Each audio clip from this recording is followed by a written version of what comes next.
Unique Pictures Limited was registered with an authorized capital of 5 lakh.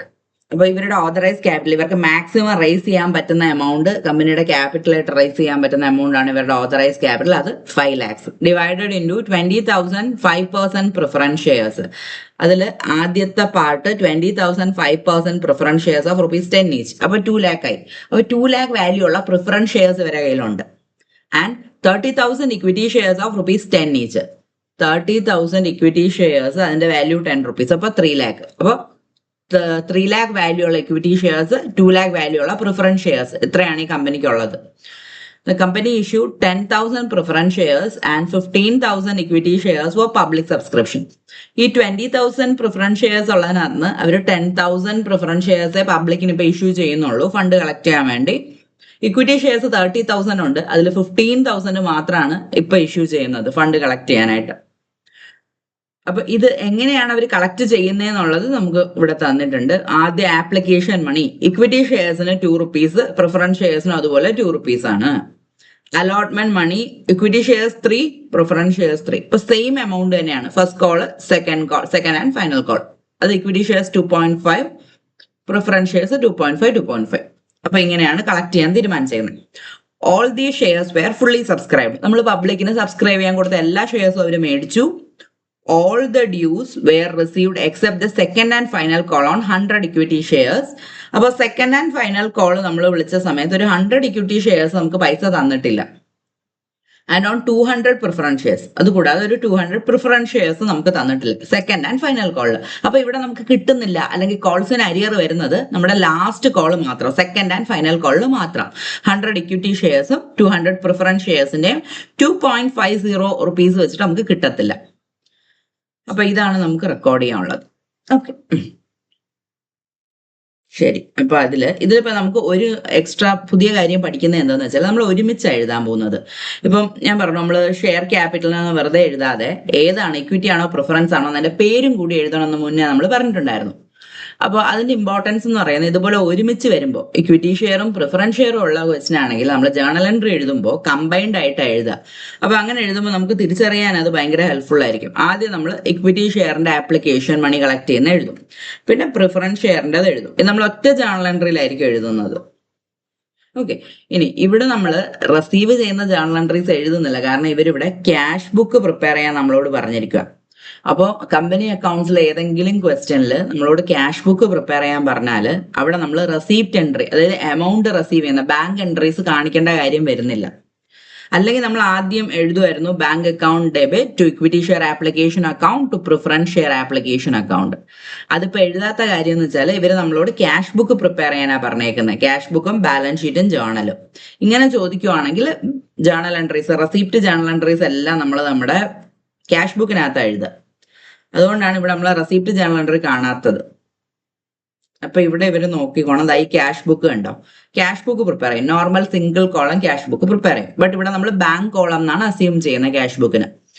അപ്പൊ ആ bank column assume ചെയ്തിട്ട് നമ്മുടെ ആ റിസീവ് ചെയ്യുന്ന ഡെബിറ്റ് സൈഡിലാണല്ലോ, നമ്മുടെ ക്യാഷ് ബുക്ക് അസറ്റ് ആയതുകൊണ്ട് ഡെബിറ്റ് സൈഡിലാണല്ലോ നമ്മൾ റെസീപ്റ്റ് എല്ലാം എഴുതുന്നത്. അപ്പൊ അങ്ങനെ തന്നെ എഴുതണം. ആപ്ലിക്കേഷൻ മണി നമുക്ക് റിസീവ് ചെയ്യുമ്പോൾ നമ്മൾ ജേണൽ എൻട്രിയിൽ എഴുതും പോലെ ഇവിടെ നമുക്ക് റിസീവ് ചെയ്തതായിട്ട് ഇക്വിറ്റി ഷെയർ ആപ്ലിക്കേഷൻ അക്കൗണ്ട് എത്ര എമൗണ്ട് വരും, അതേപോലെ പ്രിഫറൻസ് ഷെയർ ആപ്ലിക്കേഷൻ അക്കൗണ്ട് എത്ര എമൗണ്ട് വരും എന്നുള്ളത്. അതായത് bank account debit to equity share application account 5% preference share application account. ആ ജേണൽ എൻട്രി ആണ് ഇവിടെ പോസ്റ്റ് ചെയ്തിരിക്കുന്നത്. ഓക്കെ,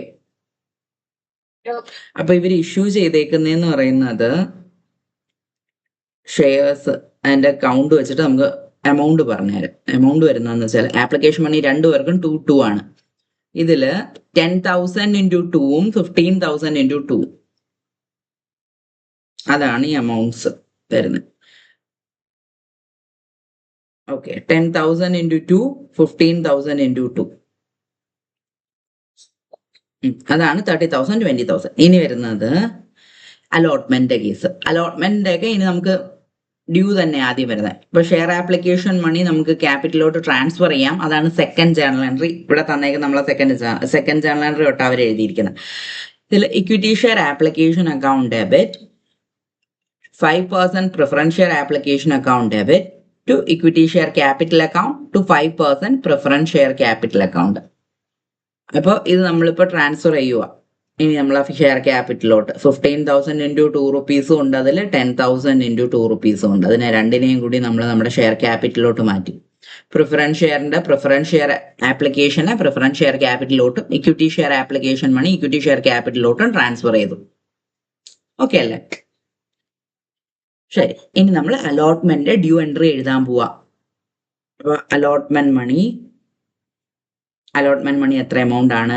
3 റുപ്പീസ് ആണ് അലോട്ട്മെന്റ് മണി രണ്ടിനും. ഇക്വിറ്റി ഷെയർസിനും 3, പ്രിഫറൻസ് ഷെയർസിനും 3.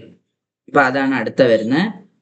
അതും 15,000 ഇൻറ്റു 3 45,000. ഇവിടെയും 10,000 ഇൻറ്റു 3 30,000. അപ്പൊ ഇത് രണ്ടുമാണ് അലോട്ട്മെന്റ് മണി നമുക്ക് കളക്ട് ചെയ്യേണ്ടത്. അപ്പൊ ഇവിടെ ക്വസ്റ്റ്യനിൽ തന്നെ പറയുന്നുണ്ട് ഒരു എമൗണ്ടും വേറെ നമുക്ക് കിട്ടാതൊന്നും വന്നിട്ടില്ല. ആകെപ്പാടെ സെക്കൻഡ് ആൻഡ് ഫൈനൽ കോളിൽ മാത്രമാണ് എമൗണ്ട് കിട്ടാണ്ട് വന്നിട്ടുള്ളത്. അപ്പൊ ഇവിടെ ഈ ഡ്യൂ എൻട്രി എഴുതുന്ന ഫുൾ എമൗണ്ടും നമുക്ക് റിസീവ് ചെയ്യുന്നുണ്ട് എന്നാണ് നമ്മൾ അസ്യൂം ചെയ്യേണ്ടത്. അപ്പോൾ നമ്മുടെ ക്യാഷ് ബുക്കിൽ ഈ എമൗണ്ട് റിസീവ് ചെയ്തതായിട്ട് നമുക്ക് കാണിക്കാം. ഈ ഡ്യൂ എൻട്രി എഴുതി കഴിഞ്ഞിട്ട് നമ്മൾ ജേണൽ എൻട്രി ആയിട്ട് നമുക്ക് എഴുതേണ്ട ആവശ്യമില്ല, കാരണം നമ്മളിവിടെ ക്യാഷ് ബുക്ക് ആയിട്ട് പ്രിപ്പയർ ചെയ്യുന്നത്. ഇപ്പൊ ക്യാഷ് ബുക്കിലോട്ട് പോയിട്ട് ഇത് റിസീവ് ചെയ്യുന്നതായിട്ട് കാണിക്കാം. ഇക്വിറ്റി ഷെയർ അലോട്ട്മെന്റ്, അതായത് bank account debit to equity share allotment account to 5% preference share allotment account. ആ ജേണൽ എൻട്രി നമ്മൾ ഈ ക്യാഷ് ബുക്കിലാണ് പ്രസന്റ് ചെയ്ത് കാണിക്കുന്നത്. അപ്പോൾ സെപ്പറേറ്റ് ജേണൽ എൻട്രി ആയിട്ട് എഴുതണ്ട.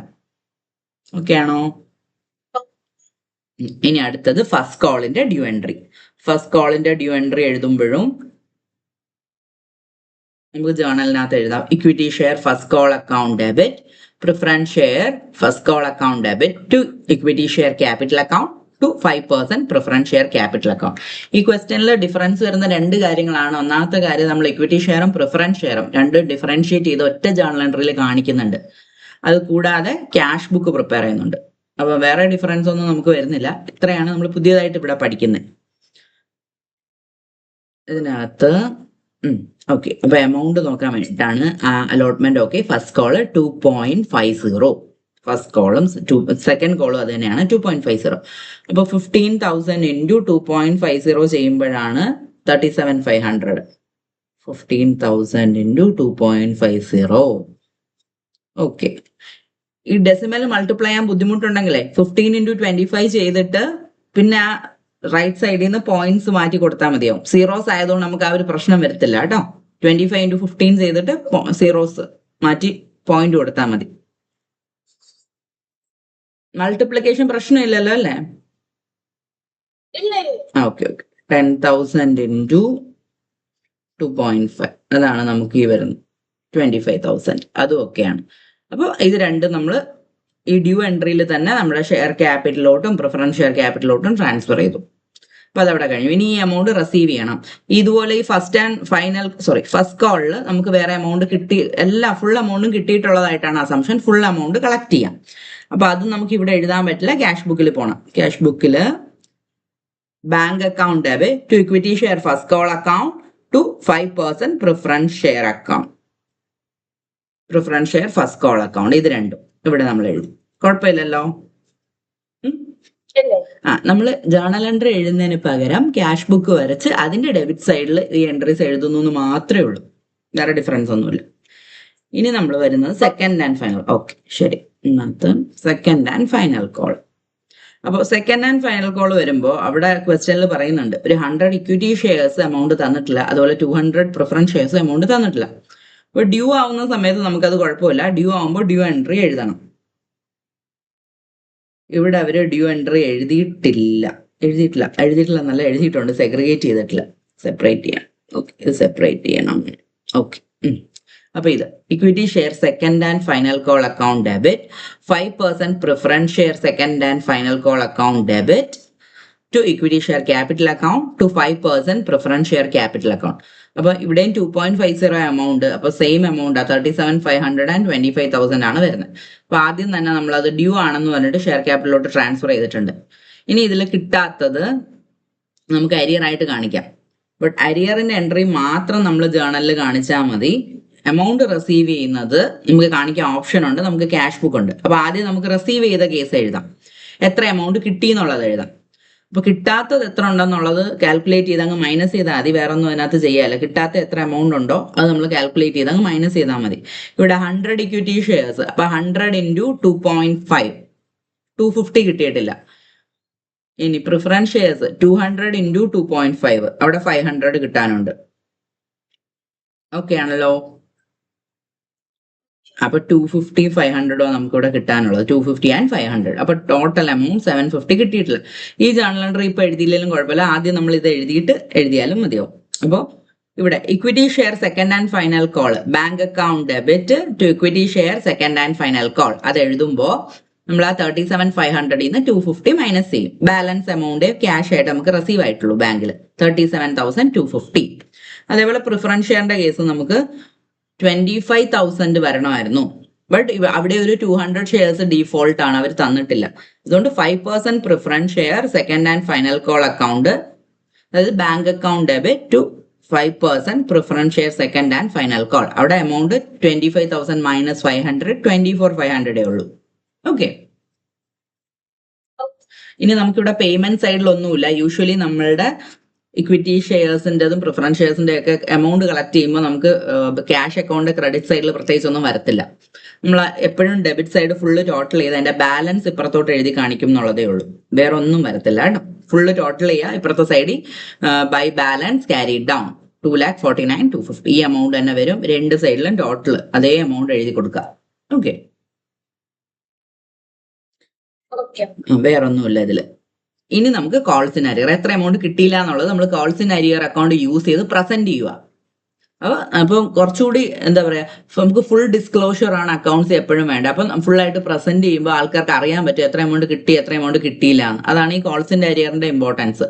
അപ്പോൾ calls in arrear account debit full amount 750 ആണ്. അതിൽ equity share second and final കോളിൽ കളക്ട് ചെയ്യാൻ പറ്റാത്തത് 250, 5% preference share second and final കോളിൽ കളക്ട് ചെയ്യാൻ പറ്റാത്തത് 500. രണ്ട് നമ്മൾ പ്രസന്റ് ചെയ്തു, നറേഷൻ എഴുതി കോൾസ് ഇൻ അരിയർ. ഓക്കെ, ഇത്രയേ ഉള്ളൂ, കുഴപ്പമില്ലല്ലോ ഇത്രയും. അപ്പൊ ഇതിങ്ങനെ മിക്സ് ചെയ്ത് എഴുതുന്നു എന്നുള്ളതേ ഉള്ളൂ. അത് കഴിഞ്ഞിട്ട് ഇനി നമുക്കിതിൽ ചെയ്യാനുള്ളത് പ്രസന്റ് ചെയ്ത് കാണിക്കണം. ഇവിടെ നമുക്ക് ഇക്വിറ്റി ആൻഡ് ലയബിലിറ്റീസ് ആണ് നമ്മുടെ ഹെഡിങ് ഫസ്റ്റ്. അതിൽ ഷെയർ ഹോൾഡേഴ്സ് ഫണ്ട്, അതിൽ ഷെയർ ക്യാപിറ്റൽ. ആ ഷെയർ ക്യാപിറ്റൽ എമൗണ്ട് എന്ന് പറയുന്നത് ഫുൾ എമൗണ്ട് നമ്മൾ എത്ര എമൗണ്ട് കളക്ട് ചെയ്തോ അത് വേണം എഴുതാൻ. 2,49,250 ആ എമൗണ്ട് വേണം നമ്മൾ എഴുതാൻ. ഫുള്ള് കളക്ട് ചെയ്ത എമൗണ്ട് ബാലൻസ് ഷീറ്റിൽ കാണിച്ചു. ഇനി ബാലൻസ് ഷീറ്റിൽ നോട്ട് നമ്പർ കൊടുത്തിട്ട് നോട്ട്സ് ടു അക്കൗണ്ട്സിൽ ഡീറ്റെയിൽ ആയിട്ട് കാണിക്കണം. അതായത് ഓതറൈസ് ഷെയർ ക്യാപിറ്റൽ എത്രയാണ്. അപ്പോൾ ഓതറൈസ് ഷെയർ ക്യാപിറ്റൽ അണ്ടറിൽ നമ്മൾ ക്വസ്റ്റ്യനിൽ ക്ലിയർ ആയിട്ട് തന്നിട്ടുണ്ട്. 30,000 equity shares of ₹10 each, 20,000 5% preference shares of ₹10 each. അത് നമ്മൾ ഒരു കാൽക്കുലേഷന് വേണ്ടിയിട്ടും എടുക്കത്തില്ല, പ്രസന്റേഷൻ പർപ്പസിന് വേണ്ടി മാത്രമാണ് അത് തന്നിരിക്കുന്നത്. അപ്പോൾ നമ്മൾ ആ 3 lakhs 2 lakhs എഴുതി 5 lakh ഡബിൾ ലൈൻ ചെയ്തു, പ്രസന്റ് ചെയ്ത് കാണിച്ചു. ഇനി ഇഷ്യൂഡ് ക്യാപിറ്റൽ, ഈ out of 30,000 equity shares 15,000 equity shares issue ചെയ്തു. അതേപോലെ out of 20,000 preference shares 10,000 preference shares issue ചെയ്തു. അപ്പോൾ ഇഷ്യൂ ചെയ്തത് നമ്മൾ സെപ്പറേറ്റ് ആയിട്ട് പ്രസന്റ് ചെയ്ത് കാണിക്കും. ഇത്രയാണ് നമ്മൾ ഇഷ്യൂ ചെയ്തത്, പ്രസന്റ് ചെയ്ത് ഡബിൾ ലൈൻ ചെയ്ത് കാണിക്കാം. ഇനി അടുത്തത് സബ്സ്ക്രൈബ്ഡ്. ഇതിൽ പബ്ലിക് എത്ര സബ്സ്ക്രൈബ് ചെയ്തു? നമ്മുടെ ഈ ക്വസ്റ്റ്യനിൽ സബ്സ്ക്രൈബ്ഡ് ക്യാപിറ്റൽ എന്ന് പറയുന്നത് സെയിം ആണ്, ഇഷ്യൂഡ് ക്യാപിറ്റലിന്റെ സെയിം ആണ്, അതുകൊണ്ടാണ് അത് പ്രത്യേകം എഴുതാത്തത്. അപ്പൊ ഈ സബ്സ്ക്രൈബ്ഡ് ക്യാപിറ്റലിന് താഴെ രണ്ട് സബ് ഹെഡ് കൊടുത്തിട്ടാണ് നമ്മൾ എഴുതാൻ പോകുന്നത്. ഇനി subscribe and fully paid up എത്ര ഉണ്ട്, subscribe but not fully paid up എത്ര ഉണ്ട്. ഈ subscribe and fully paid up എന്ന് എഴുതുമ്പോൾ ഫുൾ എമൗണ്ട് നമുക്ക് കളക്ട് ചെയ്യാൻ പറ്റിയത് എത്ര ഷെയർസിന്റെയാണ്. അപ്പൊ ഔട്ട് ഓഫ് 15,000 ഇക്വിറ്റി ഷെയർസിൽ നമുക്കൊരു 100 ഷെയർസിന്റെ മാത്രമാണ് എമൗണ്ട് കിട്ടാത്തത്. അപ്പോൾ സബ്സ്ക്രൈബ് ആൻഡ് ഫുള്ളി പെയ്ഡ് അപ്പിന് താഴെ നമുക്ക് എഴുതാം 14,900 ഇക്വിറ്റി ഷെയർസ് ഓഫ് ₹10 each. അതേപോലെ പ്രിഫറൻസ് ഷെയർസിൽ ഒരു 200 ഷെയർസിന്റെ എമൗണ്ട് മാത്രമാണ് റിസീവ് ചെയ്യാത്തത്. അപ്പോൾ 10,000 മൈനസ് 200 9,800 ഷെയർസ് അതിൻ്റെയാണ് സബ്സ്ക്രൈബ്ഡ് ആൻഡ് ഫുള്ളി പെയ്ഡ് അപ്പിൽ കാണിക്കേണ്ടത്. അപ്പോൾ അതൊക്കെ. ഇനി നമുക്ക് subscribe but not fully paid up. ഇത് പബ്ലിക് സബ്സ്ക്രൈബ് ചെയ്തു ബട്ട് ഫുള്ളി പെയ്ഡ് അപ്പ് അല്ല. അപ്പൊ അങ്ങനെയുള്ളത് സെപ്പറേറ്റ് പ്രസന്റ് ചെയ്യണം. അങ്ങനെയുള്ളത് 100 equity shares of ₹10 each. Full amount 1000 collect ചെയ്യണമായിരുന്നു, ബട്ട് അരിയേഴ്സ് ഉണ്ട് 250. ഇങ്ങനെ വേണം പ്രസന്റ് ചെയ്യാൻ. അതേപോലെ preference shares 200 shares 5% preference shares of 10 each 2,000 collect ചെയ്യണമായിരുന്നു. അതിൽ കോൾസ് ഇൻ അരിയർ ഉണ്ട്. നമ്മൾ 200 ഷെയർസിൽ കളക്ട് ചെയ്യാത്തത് 2.50 വെച്ച് നമുക്ക് കളക്ട് ചെയ്യാൻ പറ്റിയിട്ടില്ല. അപ്പൊ അത് ലെസ് ചെയ്ത് കാണിക്കണം.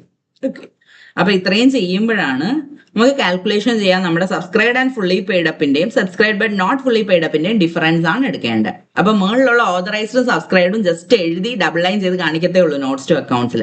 ഒരു കാൽക്കുലേഷന് വേണ്ടി എടുക്കത്തില്ല. കാൽക്കുലേഷൻ മൊത്തം ഈ സബ്സ്ക്രൈബ്ഡ് ക്യാപിറ്റൽ എന്നുള്ള ഹെഡിന്റെ അണ്ടറിലുള്ള എമൗണ്ടുകൾക്കാണ് കാൽക്കുലേഷൻ വരുന്നത്. നമ്മൾ കാൽക്കുലേഷന് വേണ്ടിയിട്ട് എടുക്കുന്നത്. അപ്പൊ ആദ്യം നമ്മൾ ഫുള്ളി പെയ്ഡ് അപ്പിനെ ടോട്ടൽ ചെയ്ത് വെക്കും. ആ ഫുള്ളി പെയ്ഡ് അപ്പിനകത്തുനിന്ന് ആ ഫുള്ളി പെയ്ഡ് അപ്പിന്റെ കൂടെ നമ്മൾ ആഡ് ചെയ്ത് ചേർക്കണം. നോട്ട് ഫുള്ളി പെയ്ഡ് അപ്പിന് കളക്ട് ചെയ്ത് എത്ര എമൗണ്ട് ആണോ അത് ആഡ് ചെയ്ത് ചേർക്കണം. അപ്പൊ 2,47,000 കൂടെ 750 ആഡ് ചെയ്തു ആദ്യം. അത് നമ്മുടെ ഇക്വിറ്റി ഷെയർസിൻ്റെ, പിന്നെ 1,500. അപ്പൊ ഈ 100 ഇക്വിറ്റി ഷെയർസിൽ നിന്ന് 200 പ്രിഫറൻസ് ഷെയറിൽ നിന്ന് കളക്ട് ചെയ്ത എമൗണ്ടുകളും കൂടി അതിന്റെ കൂടെ ചേരും. അങ്ങനെ ഇത്രയും എമൗണ്ടാണ് ഫുള്ള് നമ്മൾ കളക്ട് ചെയ്തേക്കണം. ഇനി ഈ ഫൈനൽ എമൗണ്ട് മാത്രമാണ് നമ്മൾ ബാലൻസ് ഷീറ്റിലോട്ട് കൊണ്ടുപോകത്തുള്ളൂ. വേറെ എമൗണ്ടുകളൊന്നും നമ്മൾ എടുക്കത്തില്ല. ഫൈനൽ എമൗണ്ട് മാത്രമാണ് ബാലൻസ് ഷീറ്റിൽ കൊണ്ടുപോകുന്നത്. ഓക്കെ, ഇനി അടുത്തത് വേറെ അസറ്റ് സൈഡിലും കൂടെ വരുന്നുണ്ട്. അസറ്റ് സൈഡിലെന്ന് വെച്ചാൽ എന്തായാലും നമ്മളിത് ക്യാഷ് ബുക്കും കൂടെ പ്രിപ്പയർ ചെയ്തല്ലോ. അപ്പൊ നമ്മൾ കളക്ട് ചെയ്ത എമൗണ്ട് ബാങ്കിൽ ക്യാഷ് ആയിട്ടുണ്ട്. അപ്പോൾ അസറ്റ്സിൽ കറണ്ട് അസറ്റ്സ് കൊടുത്തിട്ട് ക്യാഷ് ആൻഡ് ക്യാഷ് ഇക്വലൻസ് ആ കോളത്തില് 2,49,250 അത്ര എമൗണ്ട് നമുക്ക് ക്യാഷ് ആയിട്ട് കിടപ്പുണ്ട്. അപ്പൊ നോട്ട്സ് ടു അക്കൗണ്ട്സ് എഴുതുമ്പോൾ അവിടെ വേണമെങ്കിൽ എഴുതാം കേട്ടോ, ക്യാഷ് ആൻഡ് ക്യാഷ് ഇക്വലൻസ് അസറ്റ്സ് എന്ന് എഴുതി ക്യാഷ് ആൻഡ് ക്യാഷ് ഇക്വലൻസ് എന്ന് എഴുതിയിട്ട് അതിന്റെ താഴെ ക്യാഷ് അറ്റ് ബാങ്ക് എന്ന് പറഞ്ഞിട്ട് വേണമെങ്കിൽ എഴുതാം. ഇതിൽ കാണിച്ചിട്ടില്ല. ഓക്കെ, ക്യാഷ് അറ്റ് ബാങ്ക് എന്ന് പറഞ്ഞിട്ട് എഴുതാം നമുക്കിവിടെ. ഇത് ക്യാഷ് അറ്റ് ബാങ്ക് ആണ്. അത് നിർബന്ധമില്ല, അതുകൊണ്ട് കാണിക്കാത്ത ഒറ്റ എമൗണ്ട് അല്ലേ ഉള്ളൂ. ഇവിടെ തന്നെ ഇതിന്റെ താഴെ വേണേലും കാണിച്ചു കൊടുക്കാം കേട്ടോ, ക്യാഷ് അറ്റ് ബാങ്ക് എന്ന് പറഞ്ഞിട്ട് 2,49,250. ഓക്കെ ആണല്ലോ. ഇതിൽ ജേർണൽ എൻട്രീസ് വരുന്നുണ്ട്, ക്യാഷ് ബുക്ക് വരുന്നുണ്ട്, പിന്നെ പ്രസന്റേഷൻ ഓഫ് ബാലൻസ് ഷീറ്റ്. ഇത്രയാണ് നമ്മളോട് ഈ 3 പാർട്ടായിട്ടാണ് ചോദിച്ചേക്കുന്നത്. ഇങ്ങനെയുള്ള ക്വസ്റ്റ്യൻസ് ഒക്കെ നമുക്ക് പ്രതീക്ഷിക്കാം. വലിയ അഡ്ജസ്റ്റ്മെന്റും ഇല്ല, ചെയ്യാൻ പറ്റും. പിന്നെ ഇത് സെക്കൻഡ് ആൻഡ് ഫൈനൽ കോളിൽ അപ്പൊ ഈ ഇലസ്ട്രേഷൻ 6 ഒന്ന് ട്രൈ ചെയ്ത് നോക്കണം കേട്ടോ. നമ്മൾ ഇതുവരെ ചെയ്തപ്പോൾ 4 വരെ നമ്മൾ ചെയ്തു. ഇനി 5 ചെയ്ത് നോക്കണം കേട്ടോ, 6 ചെയ്ത് നോക്കണം. 6 വായിച്ച് നോക്കിയിട്ട് ചെയ്യാൻ പറ്റും. എന്തെങ്കിലും ഡൗട്ട് വരുവാണെങ്കിൽ പറഞ്ഞാൽ മതി, വോയിസ് ഇട്ടാൽ മതി, ഞാൻ അപ്പൊ തന്നെ പറഞ്ഞുതരാം കേട്ടോ. ശരി, അതൊക്കെ നമുക്ക് പുതിയ ടോപ്പിക്ക് പഠിക്കാം കേട്ടോ, ഓവർ സബ്സ്ക്രിപ്ഷൻ. അപ്പോൾ നമ്മൾ എപ്പോഴും ഷെയർസ് ഇഷ്യൂ ചെയ്യുമ്പോൾ ഒന്നുകിൽ ഫുള്ളി സബ്സ്ക്രൈബ് ചെയ്യും, അല്ലാന്നുണ്ടെങ്കിൽ ചിലപ്പം 10,000 ഇഷ്യൂ ചെയ്യുമ്പോൾ അതിനകത്തുനിന്ന് ഒരു 9,000 ഷെയർസേ പബ്ലിക് സബ്സ്ക്രൈബ് ചെയ്യുന്നുള്ളൂ. അങ്ങനെയുള്ള സിറ്റുവേഷൻസ് ഒക്കെ നമ്മൾ ഓൾറെഡി നോക്കി. ഇനി നമ്മൾ നോക്കാൻ പോകുന്നതെന്ന് വെച്ചാൽ ചിലപ്പോൾ ഓവറായിട്ട് നല്ല ക്രെഡിറ്റ് വർത്തി കമ്പനി ആണെങ്കിൽ 10,000 ഷെയർസ് ഇഷ്യൂ ചെയ്തിട്ടുണ്ട്, ബട്ട് അവർക്ക് 11,000 ഷെയർസിനുള്ള ആപ്ലിക്കേഷൻ വന്നു. ഓക്കെ, കമ്പനിയുടെ കയ്യിൽ കൊടുക്കാനായിട്ട് 10,000 ഉള്ളൂ, ബട്ട് ആപ്ലിക്കേഷൻ മണി റിസീവ് ചെയ്ത് അപ്പോൾ 11,000. ഇങ്ങനെ വരാനുള്ള കാരണം എന്ന് വെച്ചാൽ നമ്മൾ എപ്പോഴും പബ്ലിക് ഇഷ്യൂ നടത്തുന്ന ബാങ്കുകൾ വഴിയൊക്കെ ആയിരിക്കും. അപ്പോൾ അങ്ങനെ പബ്ലിക് ഇഷ്യൂ നടത്തുമ്പം ആൾക്കാർക്ക് അറിയത്തില്ല എത്ര ഷെയർസ് അവൈലബിൾ ആണ്, എത്ര പേര് അപ്ലൈ ചെയ്തു എന്നൊക്കെ. അപ്പോൾ ഒരുപാട് പേര് അപ്ലൈ ചെയ്യും. ഓക്കെ, അപ്പൊ അതിൽ കമ്പനി ഇഷ്യൂ ചെയ്യുന്നത് എത്രയാണോ അവൈലബിൾ ഷെയർസ് കമ്പനി ഇഷ്യൂ ചെയ്തേക്കുന്നത് അത്രയും മാത്രമേ അവർ ഇഷ്യൂ ചെയ്യാറുള്ളൂ നോർമലി. പിന്നെ ഓവർ സബ്സ്ക്രിപ്ഷന്റെ കേസിൽ നമുക്ക് ഈ ഡയറക്ടേഴ്സിന്റെ തീരുമാനം, കമ്പനിയുടെ ഡയറക്ടേഴ്സിന് തീരുമാനിക്കാം ഏതൊക്കെ രീതിയിൽ ഷെയർസ് കൊടുക്കണമെന്നുള്ളത്. അങ്ങനെ 3 രീതിയിൽ അറേഞ്ച് ചെയ്തിട്ട് ഷെയർസ് കൊടുക്കാറുണ്ട്. ആദ്യത്തെ എന്ത് ചെയ്യും, അവർ വന്ന ആപ്ലിക്കേഷൻ ഫുള്ളായിട്ട് അക്സെപ്റ്റ് ചെയ്തിട്ട് ബാക്കി റിജക്ട് ചെയ്യും. അതായത് 10,000 ഫുള്ളായിട്ട് എല്ലാവർക്കും ഇഷ്യൂ ചെയ്തിട്ട് ബാക്കി എക്സസ് വന്ന 1,000 ഷെയർസിന് അവർ എമൗണ്ട് റീഫണ്ട് ചെയ്ത് കൊടുക്കും. അങ്ങനെ ചെയ്യും. അതാണ് ഫസ്റ്റ് ഓൾട്ടർനേറ്റീവ്. സെക്കൻഡ് മെത്തേഡ് എന്ന് പറയുന്നത്, എന്തെങ്കിലും ഡൗട്ട് ഉണ്ടോ? ഇല്ല. സെക്കൻഡ് മെത്തേഡ് എന്ന് പറയുന്നത് പ്രോറേറ്റ് അലോട്ട്മെന്റ് എന്ന് നമ്മൾ പറയും. പ്രോറേറ്റ് അലോട്ട്മെന്റ് എന്ന് പറയുന്നത് ഇപ്പൊ 2 ഷെയർസ് അപ്ലൈ ചെയ്തിട്ടുണ്ട് ഒരാൾ, സെയിം ആൾ തന്നെ 2 ഷെയർസ് അപ്ലൈ ചെയ്തിട്ടുണ്ടെങ്കിൽ അയാൾക്ക് 1 ഷെയർ കൊടുക്കും. അങ്ങനെ ചെയ്യും നമ്മൾ. നമുക്ക് അവൈലബിൾ ആയിട്ടുള്ള രീതിയിൽ നമ്മൾ കൊടുക്കും. 2 ഷെയർസിന് അപ്ലൈ ചെയ്തിട്ടുണ്ട്, പക്ഷെ നമുക്ക് അത്രയും കൊടുക്കാനില്ല, നമ്മൾ എന്ത് ചെയ്യും, 2 ഷെയർ അപ്ലൈ ചെയ്തവർക്ക് 1 ഷെയർ വെച്ചിട്ട് കൊടുക്കും. അങ്ങനെ അപ്പൊ അവരുടെ ബാക്കി എമൗണ്ട് നമ്മൾ ചിലപ്പോൾ അലോട്ട്മെന്റിലോട്ടൊക്കെ യൂട്ടിലൈസ് ചെയ്യും. എന്നിട്ട് ബാലൻസ് വരുന്ന എമൗണ്ട് അലോട്ട്മെന്റിലോട്ടോ കോളിലോട്ടോ ഒക്കെ യൂട്ടിലൈസ് ചെയ്യും. ആ രീതിയിൽ നമ്മൾ അലോട്ട്മെന്റ് നടത്താറുണ്ട്. പിന്നെ മൂന്നാമത്തെ ഓൾട്ടർനേറ്റീവ് എന്ന് പറയുന്നത് they can adopt A combination of the about 2 alternative. കുറച്ച് റിജക്ട് ചെയ്യാം, ബാക്കിക്ക് നമുക്ക് പ്രോറേറ്റ് അലോട്ട്മെന്റ് ചെയ്ത് കൊടുക്കാം. പകുതി റിജക്ട് ചെയ്യാം, പകുതി ഒരുപാട് വന്നിട്ടുണ്ടെങ്കിൽ അതിപ്പോൾ ഒരു 50,000 ആപ്ലിക്കേഷൻസ് വന്നു, നമുക്ക് ആകെപ്പാടെ 45,000 കൊടുക്കാനുള്ളൂ. ഓക്കെ, അപ്പൊ അങ്ങനെയുള്ള കേസിൽ ഇവർ എന്ത് ചെയ്യുമെന്ന് വെച്ചാൽ ചിലപ്പോൾ ഒരു 2000 ഷെയർസ് അങ്ങ് റിജക്ട് ചെയ്തിട്ട് ബാക്കിയുള്ളവർക്ക് പ്രോറേറ്റ് അലോട്ട്മെന്റ് ചെയ്തു കൊടുക്കും. അപ്പോൾ അങ്ങനെ 3 ഓൾട്ടർനേറ്റീവിലാണ് നമ്മൾ ഈ ഓവർ സബ്സ്ക്രിപ്ഷൻ ഡീൽ ചെയ്യുന്നത്. അപ്പൊ ക്വസ്റ്റ്യൻസ് നോക്കുമ്പോൾ നമുക്ക് കുറച്ചുകൂടെ ക്ലിയർ ആവും. ഇനി ഫസ്റ്റ് ഓൾട്ടർനേറ്റീവിന്റെ എക്സാമ്പിളാണ് when the directors decided to fully accept some application and totally reject the others. അപ്പോൾ കുറച്ച് ആപ്ലിക്കേഷൻസ് നമുക്ക് ഫുള്ളി അക്സെപ്റ്റ് ചെയ്യാനും തീരുമാനിച്ചു, ബാക്കി ഫുള്ളി റിജക്ട് ചെയ്യാനും തീരുമാനിച്ചു. A company invited application for 20,000 shares. Company application invite ചെയ്തേക്കുന്നത് 20,000 ഷെയർസിന് മാത്രമേ ഉള്ളൂ. അതായത് അവർ ഇഷ്യൂ നടത്തിയത് 20,000 ഇഷ്യൂ ചെയ്യുന്നുള്ളൂ. ബട്ട് അവർക്ക് 25,000 ഷെയർസിനുള്ള ആപ്ലിക്കേഷൻസ് കിട്ടിയിട്ടുണ്ട്. അപ്പോൾ എക്സസ് ആയിട്ട് 5,000 ഷെയർസിനുള്ള ആപ്ലിക്കേഷൻ മണി വന്നിട്ടുണ്ട്. അപ്പൊ ഇവിടെ നമ്മൾ എന്ത് ചെയ്യുമെന്ന് വെച്ചാൽ ഫസ്റ്റ് ഓൾട്ടർനേറ്റീവ് ആയതുകൊണ്ട് ആ 5,000 ഷെയർസിന്റെ ആപ്ലിക്കേഷൻ മണി നമ്മൾ തിരിച്ചു കൊടുക്കും. അപ്പൊ ഇവിടെ റീഫണ്ട് ചെയ്യും. അതാണ് ഫസ്റ്റ് ഓൾട്ടർനേറ്റീവിൽ പറയുന്നത്. ഫുള്ളി റീഫണ്ട് ചെയ്യും. നമ്മൾ ഇഷ്യൂ ചെയ്യാൻ തീരുമാനിച്ചത് മാത്രം ഇഷ്യൂ ചെയ്യും, ബാക്കി ഉള്ളവർക്ക് അവർക്ക് ഷെയർസ് കൊടുക്കാൻ നമ്മുടെ കയ്യിലില്ല, നമ്മളത് എമൗണ്ട് റീഫണ്ട് ചെയ്യും. അപ്പൊ അതിന്റെ ജേർണൽ എൻട്രീസ് നമ്മൾ ആദ്യം പഠിക്കുന്നത് നോർമൽ ജേർണൽ എൻട്രീസ് തന്നെയാണ്. ജേർണൽ എൻട്രിക്ക് ഡിഫറൻസ് ഒന്നുമില്ല, എമൗണ്ട് മാറും എന്നുള്ളതേ ഉള്ളൂ. Bank account debit to share application account. അപ്പൊ ഇവിടെ നമുക്ക് 25,000 ഷെയർസിന് ഇപ്പം 2 rupees എന്ന് പറഞ്ഞിട്ട് അസ്യൂം ചെയ്യാം ആപ്ലിക്കേഷൻ മണി. 2 rupees വെച്ചിട്ട് കിട്ടിയിട്ടുണ്ട്. അപ്പൊ 50,000 നമുക്ക് റിസീവ് ചെയ്തിട്ടുണ്ട്. രണ്ടിടത്ത് 50,000 റിസീവ് ചെയ്തിട്ടുണ്ട്. ഇനി ഇതിനെ നമുക്ക് ഷെയർ ക്യാപിറ്റലിലോട്ട് മാറ്റണമെങ്കിൽ നമ്മൾ ആകെപ്പാടെ നമ്മുടെ കയ്യിലുള്ള എമൗണ്ടേ നമുക്ക് മാറ്റാൻ പറ്റത്തുള്ളൂ. 20,000 ഷെയർസേ നമ്മൾ ഇഷ്യൂ ചെയ്തിട്ടുള്ളൂ, അതിൻ്റെതേ നമുക്ക് ഷെയർ ക്യാപിറ്റലിലോട്ട് മാറ്റാൻ പറ്റത്തുള്ളൂ. അപ്പോൾ നമുക്ക് ഫുള്ളി 50,000 കിട്ടിയെങ്കിൽ 40,000 നമ്മുടെ ഷെയർ ക്യാപിറ്റലിലോട്ട് നമുക്ക് മാറ്റാൻ പറ്റുന്നുള്ളൂ. ഓക്കെ, ബാലൻസ് നമ്മൾ എന്ത് ചെയ്യും? ഫുള്ളി റീഫണ്ട് ചെയ്യും. അതാണ് ടു ബാങ്ക്. ഈ 10,000 അതായത് 5,000 ഇൻറ്റു 2 rupees നമ്മൾ റീഫണ്ട് ചെയ്യും. ഓക്കെ, ഇപ്പൊ എക്സാമ്പിളിൽ ഈ എമൗണ്ട് പറഞ്ഞിട്ടുള്ള ആപ്ലിക്കേഷൻ മണി 2 rupees ആണ്. നമ്മൾ എക്സാമ്പിൾ ആയിട്ട് എടുത്തതാണ് 2 rupees. മനസ്സിലാക്കാൻ വേണ്ടിയിട്ട് എത്രയേ ഉള്ളൂ.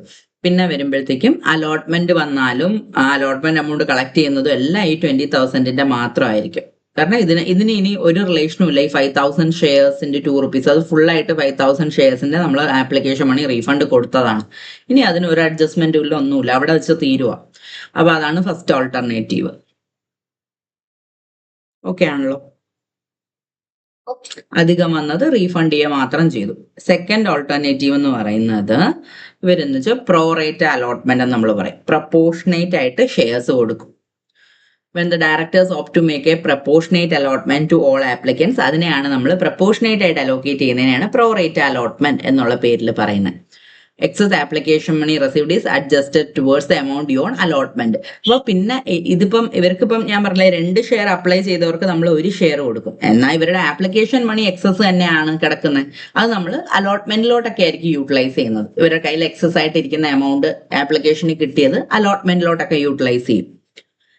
In case the excess application money received is more than the amount due on allotment. ഇനി ചിലപ്പോൾ അലോട്ട്മെന്റിൽ അഡ്ജസ്റ്റ് ചെയ്തിട്ട് പിന്നെ എമൗണ്ട് ബാക്കി കാണും. ഇവരുടെ ആപ്ലിക്കേഷൻ മണി പിന്നെ എമൗണ്ട് ബാക്കിയാണ്. കാരണം അത്രയും അധികം ഷെയർസിന് ഇവർ അപ്ലൈ ചെയ്ത് കാണുമായിരിക്കും. അപ്പം നമുക്ക് അത്രയും കൊടുക്കാനില്ലാത്തതുകൊണ്ട് നമ്മൾ എന്ത് ചെയ്യും? അലോട്ട്മെന്റിലേക്ക് എമൗണ്ട് എടുത്തിട്ട് ബാക്കി ഉണ്ടെങ്കിൽ പിന്നെ എക്സസ് ഉണ്ടെങ്കിൽ നമ്മൾ ഒന്നുകിൽ റീഫണ്ട് ചെയ്യും, അല്ലെങ്കിൽ കോൾസിന് അഡ്വാൻസ് ആയിട്ട് കാണിക്കും. ഓക്കെ, അപ്പൊ ആ രീതിയിലാണ് നമ്മൾ ഈ ക്വസ്റ്റ്യൻസ് ഡീൽ ചെയ്യുന്നത്. സെക്കൻഡ് ഓൾട്ടർനേറ്റീവ് ആണ് പ്രോറേറ്റ് അലോട്ട്മെന്റ് ആണെങ്കിൽ. അപ്പൊ അതിന്റെ ഒരു എക്സാമ്പിൾ തന്നിട്ടുണ്ട്. In the event of applications for 20,000 shares being invited and those received are 25,000. വീണ്ടും 20,000 ഷെയർസ് ആണ് നമ്മൾ ഇഷ്യൂ ചെയ്യുന്നത്. 25,000 ഷെയർസിനുള്ള ആപ്ലിക്കേഷൻ മണി നമുക്ക് വരുന്നുണ്ട്. It is decided to allot shares in the ratio 4:5 to all applicants. അപ്പം ഇവരൊരു റേഷ്യോ തന്നിട്ടുണ്ട്. ഈ ഒരു റേഷ്യോ, അതായത് 5 ഷെയർസിന് അപ്ലൈ ചെയ്തവർക്ക് 4 ഷെയറേ നമ്മൾ കൊടുക്കുന്നുള്ളൂ. ഓക്കെ, അതാണ് 4:5 എന്നുള്ള റേഷ്യോയിലാണ് ഷെയർസ് കൊടുക്കാൻ പോകുന്നത്. It is a case of prorate allotment and the excess application money received on 5,000 shares would be adjusted towards the amount due on allotment of 20,000 shares. ഇവിടെ നമുക്ക് എക്സസ് കിട്ടിയ 5,000 rupees. ഇതിപ്പോ പ്രോറേറ്റ് അലോട്ട്മെന്റ് ആയതുകൊണ്ട് തന്നെ ആ ഒരു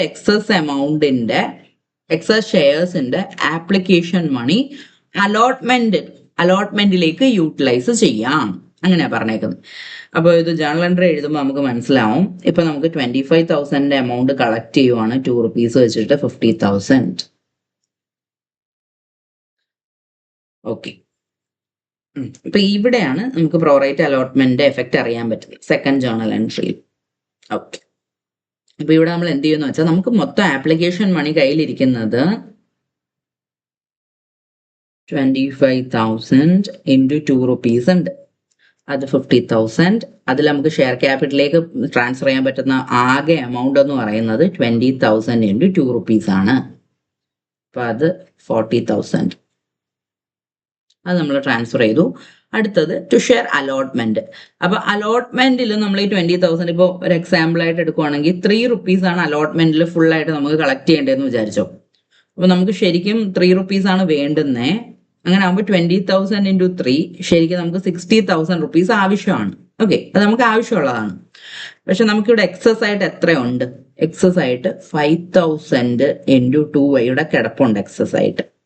അപ്പൊ തൽക്കാലം അത് നമ്മൾ അലോട്ട്മെന്റിലേക്ക് മാറ്റും, ഷെയർ അലോട്ട്മെന്റിലേക്ക് മാറ്റും. 10,000 ഷെയർ അലോട്ട്മെന്റിലേക്ക് മാറ്റും. ഓക്കെ ആണല്ലോ, കാരണം മൊത്തം എമൗണ്ട് ആണെങ്കിൽ ഇപ്പൊ 3 rupees വെച്ചായിരുന്നു അലോട്ട്മെന്റ് എങ്കിൽ മൊത്തം നമുക്ക് 60,000 ആവശ്യം ഉണ്ടായിരുന്നു അല്ലേ. പക്ഷെ നമുക്കിപ്പോ ആപ്ലിക്കേഷൻ മണിയിൽ അത് കവർ ചെയ്ത് പോകുന്നില്ല, എക്സീഡ് ചെയ്യുന്നില്ലല്ലോ. അലോട്ട്മെന്റ് മണിയിൽ എക്സീഡ് ചെയ്യുന്നില്ലല്ലോ, 10,000 അല്ലേ ഉള്ളൂ. എബവ് 60,000 ആയിരുന്നെങ്കിൽ നമ്മൾ എന്ത് ചെയ്തേനെന്ന് അറിയാമോ? നമ്മൾ ബാലൻസ് വരുന്ന എമൗണ്ട്, എക്സസ് വരുന്ന എമൗണ്ട് ഒന്നുകിൽ റീഫണ്ട് ചെയ്യും അല്ലെങ്കിൽ കോൾസിലോട്ട് യൂസ് ചെയ്യും. ഓക്കെ, അങ്ങനെയാണ് അതിന്റെ ട്രീറ്റ്മെന്റ് വരുന്നത്. ഇനി അലോട്ട്മെന്റ് നമുക്ക് അലോട്ട്മെന്റ് ആയിട്ടുണ്ട്. അപ്പൊ അലോട്ട്മെന്റ് ഡ്യൂ എൻട്രി എഴുതുമ്പോൾ ഫുൾ എമൗണ്ട് തന്നെ എഴുതി കാണിക്കാം. അതായത് ഡ്യൂ ഓൺ 25,000 അല്ല, 20,000 ഷെയർസ് അത്രയല്ലേ നമ്മൾ ഇഷ്യൂ ചെയ്യുന്നുള്ളൂ.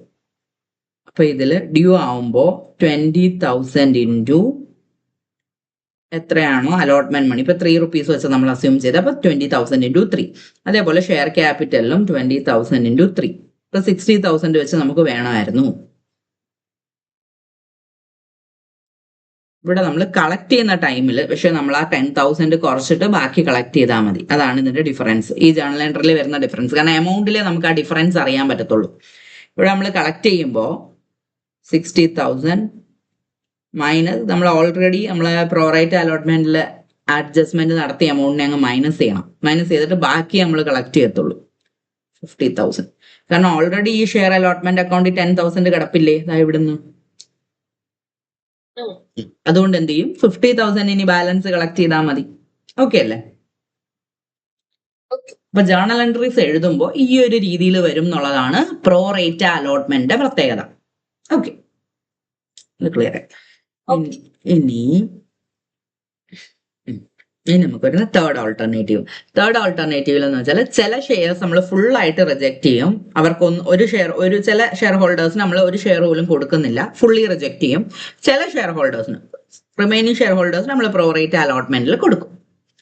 അപ്പോൾ ഫസ്റ്റ് ഓൾട്ടർനേറ്റീവ് സെക്കൻഡ് ഓൾട്ടർനേറ്റീവ് കൂടെ കമ്പൈൻ ചെയ്തിട്ടുള്ളതാണ് ഈ third alternative. A company invited application for 10,000 shares. ഇവിടെ നമ്മൾ 10,000 ഷെയർസിന്റെ ആപ്ലിക്കേഷൻ ആണ് ഇൻവൈറ്റ് ചെയ്തേക്കുന്നത്. പക്ഷെ നമുക്ക് 15,000 ഷെയർസിന്റെ ആപ്ലിക്കേഷൻ വന്നിട്ടുണ്ട്. അപ്പോൾ ഡയറക്ടേഴ്സ് ഡിസൈഡ് ചെയ്യാണ് ഈ ഒരു 15,000 കിട്ടിയതിനകത്തുനിന്ന് ഒരു 2,500 ഫുൾ ആയിട്ട് ഞങ്ങൾ റിജക്ട് ചെയ്യാണ്. ഫുൾ ആയിട്ട് റിജക്ട് ചെയ്യാണ്. പിന്നെ ബാലൻസ് വരുന്നവർക്ക് ബാലൻസ് 10,000 ഷെയർസിന് പ്രോറേറ്റ് അലോട്ട്മെന്റ് ചെയ്യുവാണ്.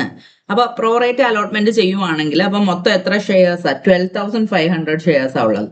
2,500 വേണ്ടെന്ന് വെച്ചല്ലോ. അപ്പോൾ ഇവിടെ നമ്മൾ ഒരു കാര്യം മനസ്സിലാക്കണം, നമുക്ക് അലോട്ട്മെന്റിലോട്ടും കോളിലോട്ടും അഡ്ജസ്റ്റ് ചെയ്യാൻ 2,500 ഷെയർസിന്റെ ആപ്ലിക്കേഷൻ മണി ആയിരിക്കും നമ്മുടെ കയ്യിൽ ഉണ്ടാവുക. മനസ്സിലായോ? ഓക്കെ, ഇത്രേ ഉള്ളൂ. അപ്പൊ ഇത് ബേസ് ചെയ്തായിരിക്കും ഇതിന്റെ ജേണൽ എൻട്രീസ് എല്ലാം പോകുന്നത്. ഇനി അപ്പൊ ഇവിടെ 4 shares are allotted for every 5 shares applied. Same ratio തന്നെയാണ് പറഞ്ഞേക്കുന്നത്. റേഷ്യോ മിക്കപ്പോഴും നമുക്ക് ക്വസ്റ്റ്യനിൽ പറയൂ കേട്ടോ, ഏത് റേഷ്യോയിലാണ് പ്രോറേറ്റ് അലോട്ട്മെന്റ് ചെയ്യുന്നതെന്ന് മിക്കപ്പോഴും ക്വസ്റ്റ്യനിൽ തന്നെ തന്നേക്കും. അപ്പൊ ഇവിടെ 5 ഷെയർസ് അപ്ലൈ ചെയ്തവർക്ക് 4 ഷെയറാണ് നമ്മൾ കൊടുത്തത്. അപ്പൊ 4:5 എന്നുള്ള റേഷ്യോയിലായിരിക്കും ഷെയർസ് കൊടുത്തിരിക്കുന്നത്. 5 ഷെയർ അപ്ലൈ ചെയ്തവർക്ക് 4 ഷെയർസേ കൊടുത്തിട്ടുള്ളൂ. In this case, money on applications for 2,500 shares rejected would be refunded fully and remaining 2,500 നമ്മൾ അലോട്ട്മെന്റിലോട്ടും കോളിലോട്ടും അഡ്ജസ്റ്റ് ചെയ്യും. 2,500 ഫുള്ളി റീഫണ്ട് ചെയ്യണം. അപ്പൊ അതിനുള്ളതാണ് ഈ ജേണൽ എൻട്രീസ് വരുന്നത്. അപ്പൊ ഇവിടുത്തെ ഷെയർസ് വെച്ചിട്ട് നമുക്ക് നോക്കാം. ഇപ്പൊ ഫുള്ളായിട്ട് നമ്മൾ 10,000 ഷെയർസ് ആണ് ആകെപ്പാടെ നമ്മൾ ഇഷ്യൂ ചെയ്തത്. ബട്ട് നമുക്ക് 15,000 ഷെയർസിന്, അപ്പൊ ഇവിടെ 2 rupees വെച്ച് തന്നെ എടുക്കുക. 15,000 into 2, 30,000 അത്രയും എമൗണ്ട് നമുക്ക് കളക്ട് ചെയ്യാൻ പറ്റിയിട്ടുണ്ട്. ഇനി ഇതിനെ ഇവർ തീരുമാനിച്ചേക്കുന്നത് എങ്ങനെയാന്ന് വെച്ചാൽ, ഇപ്പൊ ഫുൾ എമൗണ്ട് ഇവിടെ 15,000 into 2 തന്നെയാണ്. ഇനി ഡയറക്ടേഴ്സ് തീരുമാനിച്ചേക്കുന്നതെന്ന് വെച്ചാൽ ഷെയർ ക്യാപിറ്റലോട്ട് പോകേണ്ട എമൗണ്ട് ഷെയർ ക്യാപിറ്റലോട്ട് തന്നെ പോകും. അത് 10,000 ഉള്ളൂ. 10,000 ഷെയർസ് ആണ്. എത്ര ഇഷ്യൂ ചെയ്തോ അത് മാത്രമേ ഷെയർ ക്യാപിറ്റലിൽ ട്രാൻസ്ഫർ ആവത്തുള്ളൂ. അത് 20,000. ഓക്കെ. പിന്നെ ഷെയർ അലോട്ട്മെന്റിലേക്ക് പോകാനുള്ളതെന്ന് വെച്ചാൽ എത്രയാണോ പ്രോറേറ്റയിൽ കൊടുക്കാന്ന് പറഞ്ഞത്. പ്രോറേറ്റയിൽ 2,500 ആണ് കൊടുക്കാന്ന് പറഞ്ഞത്. അതിന്റെ അലോട്ട്മെന്റ് മണി അല്ല, അതിന്റെ ആപ്ലിക്കേഷൻ മണി ഇപ്പൊ 2 rupees. ആ എമൗണ്ട് അല്ലേ നമ്മൾ റിസീവ് ചെയ്തിട്ടുള്ളൂ. അപ്പൊ എത്രയാണോ നമുക്ക് റിസീവ് ചെയ്ത് അതാണ് അലോട്ട്മെന്റിലോട്ട് ട്രാൻസ്ഫർ ആവുക. അപ്പൊ അവിടെ ഒരു 5,000. ഓക്കെ. പിന്നെ വരുന്നതെന്ന് വെച്ചാൽ പിന്നെ ഒരു 2,500 ഉണ്ടല്ലോ. അപ്പോൾ 15,000 ആയി. അത് അവര് ഫുള്ളായിട്ട് റീഫണ്ട് ചെയ്യുക. അതാണ് ടു ബാങ്ക്. ഫുള്ള് തിരിച്ചു കൊടുക്കുവാണ് 5,000. അപ്പൊ നമ്മൾ ഡെബിറ്റും ക്രെഡിറ്റും ആഡ് ചെയ്ത ടോട്ടൽ കറക്റ്റ് ആയി. 30,000. ഓക്കെ ആണല്ലോ. അപ്പൊ ഈ ഒരു രീതിയിലാണ് നമ്മൾ പ്രോറേറ്റ അലോട്ട്മെന്റ് കമ്പൈൻ ചെയ്ത് ചെയ്യുന്ന തേർഡ് ഓൾട്ടർനേറ്റീവ്. പിന്നെ ഇവിടെ വരുമ്പോഴത്തേക്കും അലോട്ട്മെന്റിൽ വരുമ്പോഴത്തേക്കും നമ്മൾ സെക്കൻഡ് ഓൾട്ടർനേറ്റീവിൽ പഠിച്ചതുപോലെ ഡ്യൂ എമൗണ്ട് എഴുതുമ്പോൾ എത്രയാണോ കളക്ട് ചെയ്യാനുള്ളത് ഫുൾ എമൗണ്ട് എഴുതണം. അപ്പൊ ഇവിടെ 3 rupees വെച്ചിട്ടാണ് നമ്മൾ കളക്ട് ചെയ്യാൻ ഉദ്ദേശിക്കുന്നതെങ്കിൽ നമ്മുടെ 10,000 into 3, 30,000. വീണ്ടും ഇവിടെ 30,000. അതൊക്കെ, അത് ഡ്യൂ ആയത്. ഇനി റിസീവ് ചെയ്യേണ്ടതെന്ന് വെച്ചാൽ ഈ 5,000 കുറച്ചിട്ട് ബാക്കി റിസീവ് ചെയ്താൽ മതി. റിസീവ് ചെയ്യുമ്പോൾ ഈ 30,000 മൈനസ് 5,000 ഓൾറെഡി കിട്ടിയത് മാറ്റണം. അപ്പൊ 25,000 മതിയോ? കാരണം ഈ ഷെയർ അലോട്ട്മെന്റ് അക്കൗണ്ടിൽ ഓൾറെഡി എമൗണ്ട് കിടപ്പുണ്ട്. ഇവിടുന്ന് ഷെയർ അലോട്ട്മെന്റ് ഇവിടുന്ന് എമൗണ്ട് ഓൾറെഡി കിടപ്പുണ്ട് 5,000 ഷെയർ അലോട്ട്മെന്റിൽ. അപ്പൊ 25 കൂടെ ആകുമ്പോൾ 30 ആവും. ഓക്കെ അല്ലേ? അത്രേ ഉള്ളൂ. അപ്പൊ അഡ്ജസ്റ്റ്മെന്റ് അവിടെ ക്ലിയർ ആയി. ഇനി വേറെ ഒന്നുമില്ല, അത്രേ ഉള്ളൂ. ഇതാണ് നമ്മൾ ഈ പ്രോറേറ്റ് അലോട്ട്മെന്റ് ഓവർ സബ്സ്ക്രിപ്ഷനകത്ത് പഠിക്കുന്നത്. 3 ഓൾട്ടർനേറ്റീവ്സ് ഉണ്ട്. ഫസ്റ്റ് വൺ എന്ന് പറയുന്നത് നമ്മൾ ഇഷ്യൂ ചെയ്ത ഷെയർസ് മാത്രം അവർക്ക് കൊടുക്കും, ബാക്കി നമ്മൾ ഫുള്ളി റീഫണ്ട് ചെയ്യും, എക്സസ് വന്നത് മൊത്തം. സെക്കൻഡ് ഓൾട്ടർനേറ്റീവ് എന്ന് പറഞ്ഞാൽ ഏതെങ്കിലും ഒരു റേഷ്യോയിൽ, അത് ക്വസ്റ്റനിൽ തന്നെ പറയും. ഇപ്പൊ നോർമലി നമ്മൾ പഠിക്കുമ്പോൾ എക്സാമ്പിൾ ആയിട്ട് പറയുന്നത് എങ്ങനെയാണ്, 2 ഷെയർസ് അപ്ലൈ ചെയ്ത ആൾക്ക് നമ്മുടെ കയ്യിൽ 1 ഷെയറേ കൊടുക്കാനുള്ളൂ. ആ ഒരു രീതിയിൽ നമ്മൾ അലോട്ട് ചെയ്യും. അപ്പൊ അങ്ങനെ ചെയ്യുമ്പോൾ എക്സസ് വരുന്ന ആപ്ലിക്കേഷൻ മണി നമുക്ക് അലോട്ട്മെന്റിലോട്ട് യൂട്ടിലൈസ് ചെയ്യാം. അലോട്ട്മെന്റ് യൂട്ടിലൈസ് ചെയ്തിട്ട് പിന്നെയും കൂടുതലുണ്ടെങ്കിൽ കോൾസിലോട്ട് യൂട്ടിലൈസ് ചെയ്യാം. പിന്നെ എന്നിട്ട് നമുക്ക് അങ്ങനെ യൂട്ടിലൈസ് ചെയ്യാം. പിന്നെ എക്സസ് അങ്ങനെ വരത്തില്ല. ബാലൻസ് ഉണ്ടെങ്കിൽ റീഫണ്ട് ചെയ്യും. കോൾസിലും കൂടെ യൂട്ടിലൈസ് ചെയ്തിട്ട് പിന്നെ എക്സസ് ഉണ്ടെങ്കിൽ റീഫണ്ട് ചെയ്യും.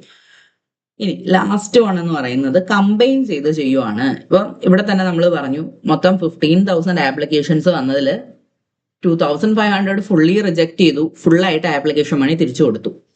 ബാലൻസ് ഉള്ള 2,500 ഷെയർസിന് നമ്മൾ പ്രോറേറ്റ അലോട്ട്മെന്റിൽ കൊടുത്തു.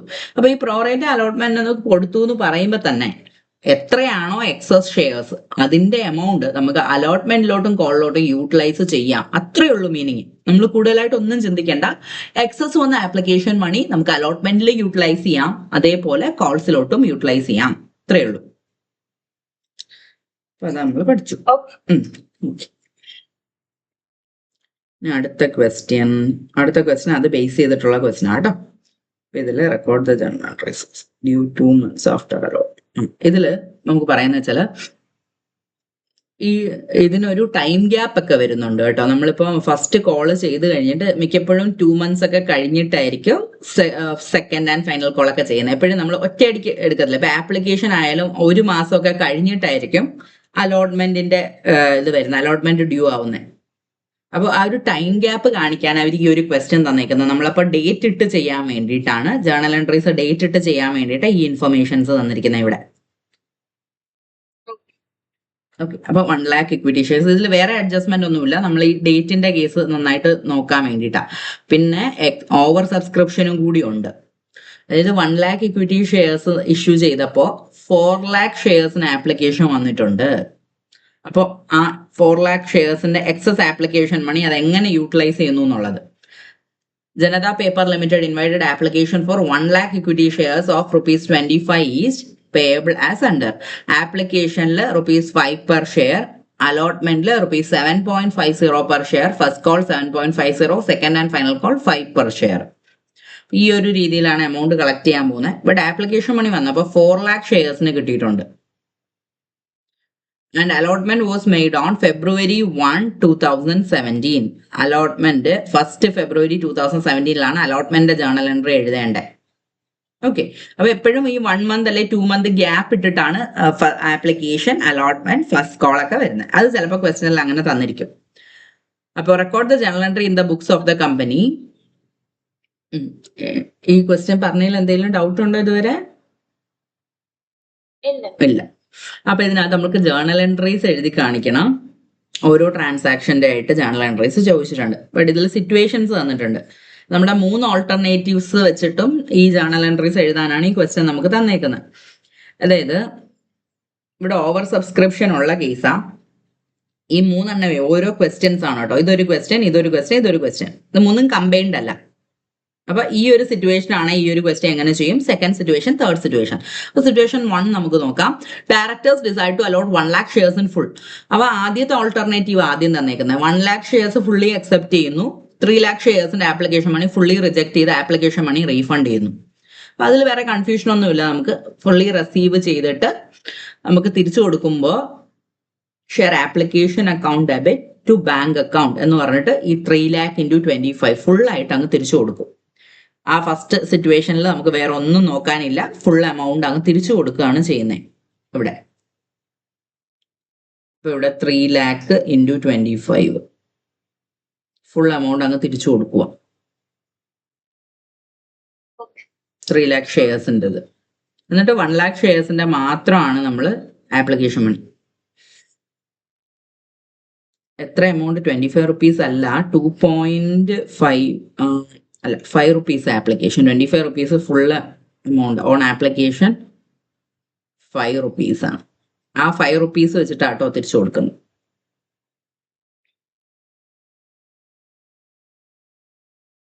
ഇത് 5 രൂപ വെച്ചിട്ടുള്ളത് തിരിച്ചു കൊടുക്കുന്നത്. അപ്പം 3 lakh × 5 അതാണ് 15 lakh.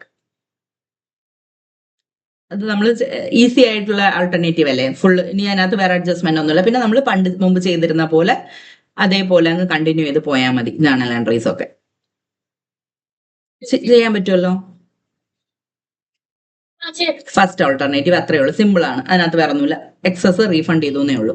ഇനി ഡേറ്റ് ഇടുമ്പോൾ ശ്രദ്ധിക്കണം. നമുക്ക് ആപ്ലിക്കേഷൻ വന്നപ്പോൾ January 1, 2017. അലോട്ട് ചെയ്തത് ഡേറ്റ് തന്നിട്ടുണ്ട്, ഫെബ്രുവരിയിലാണ്. അതേപോലെ അലോട്ട്മെന്റ് എഴുതി കഴിഞ്ഞിട്ട് കോള് വരുന്ന അവർ പറയുന്നു 2 months ഗ്യാപ്പ് ഉണ്ടെന്ന് പറഞ്ഞിട്ടുണ്ട് അല്ലെ. ക്വസ്റ്റ്യനിൽ തന്നെ എഴുതിയിട്ടില്ലേ ബ്രാക്കറ്റിൽ 2 months ഗ്യാപ്പ്. അപ്പോൾ ഫെബ്രുവരി 2 months +2. അപ്പോൾ 2 + 2 4. അപ്പോൾ April 1st April. അപ്പൊ ഫസ്റ്റ് കോളിൻ്റെത് due entry, receipt entry 1st April തന്നെ എഴുതണം. Due entry, receipt entry 1st April തന്നെ എഴുതണം. അത് കഴിഞ്ഞിട്ട് പിന്നെ 2 മാസം ഗ്യാപ്പ് ഉണ്ട്. അപ്പൊ April 4th month ആണ്, +2 6. അപ്പൊ 6th month ജൂൺ. അപ്പൊ ജൂണിലാണ് സെക്കൻഡ് ആൻഡ് ഫൈനൽ കോളിന്റെ ജേണൽ എൻട്രീസ് എഴുതേണ്ടത്, ജൂണിൽ. ഓക്കെ. അപ്പൊ ഈ ഒരു ക്വസ്റ്റ്യനിൽ നമുക്ക് മന്ത് ഗ്യാപ്പ് തന്നിട്ടുണ്ട്. അപ്പൊ അത് നമ്മൾ ശ്രദ്ധിക്കണം. ആ ഡേറ്റ് തെറ്റിപ്പോവാനുള്ള ചാൻസ് ഉണ്ട്. അപ്പൊ അതുകൊണ്ട് അങ്ങനെ ഒരു ക്വസ്റ്റ്യൻ തന്നേക്കുന്നത്. അപ്പൊ ഡേറ്റ് കറക്റ്റ് ആയിട്ട് എഴുതി പോവുക. അത് കഴിഞ്ഞിട്ട് ഈ എമൗണ്ട്. ഫസ്റ്റ് ഓൾട്ടർനേറ്റീവ് എളുപ്പമുള്ളതാ, അപ്പം അത് ചെയ്യാൻ പറ്റും. രണ്ടാമത്തെ ഓൾട്ടർനേറ്റീവ് നമ്മളെ പ്രോറേറ്റ് അലോട്ട്മെന്റ് വരുന്ന കേസാണ്. The directors decided to make a pro rata allotment of 25% of the shares applied for every applicant. അപ്പോൾ 25% of the shares of every applicant എന്ന് പറയുന്നത് ഇപ്പൊ 100 ഷെയർസ് അപ്ലൈ ചെയ്തവർക്ക് നമ്മുടെ കയ്യിൽ കൊടുക്കാനായിട്ട് 25 ഷെയർസേ ഉള്ളൂ. അപ്പൊ ആ ഒരു രീതിയിലാണ് അലോട്ട് ചെയ്യാൻ പോകുന്നത്. ഓക്കെ. 100 ഷെയർസ് അപ്ലൈ ചെയ്തവർക്ക് 25 ഷെയർസ് ആയിരിക്കും ഒരാൾക്ക് കൊടുക്കുന്നുള്ളൂ. To apply the balance application money towards amount beyond allotment. അപ്പൊ ബാലൻസ് എമൗണ്ട് നമ്മൾ അലോട്ട്മെന്റിലോട്ട് യൂട്ടിലൈസ് ചെയ്യാൻ പോവാണ്. അപ്പൊ ഇവിടെ എന്താ, റിജക്ഷൻ ഒന്നും തന്നെ ഇല്ല, കണ്ടോ, റിജക്ഷൻ ഒന്നും തന്നെ ഇല്ല. അപ്പോൾ 1 lakh ഷെയർസിന്റെ ആപ്ലിക്കേഷൻ മണി 5 rupees വെച്ചിട്ട് നമ്മൾ ഷെയർ ക്യാപിറ്റലിലോട്ട് ട്രാൻസ്ഫർ ചെയ്യും.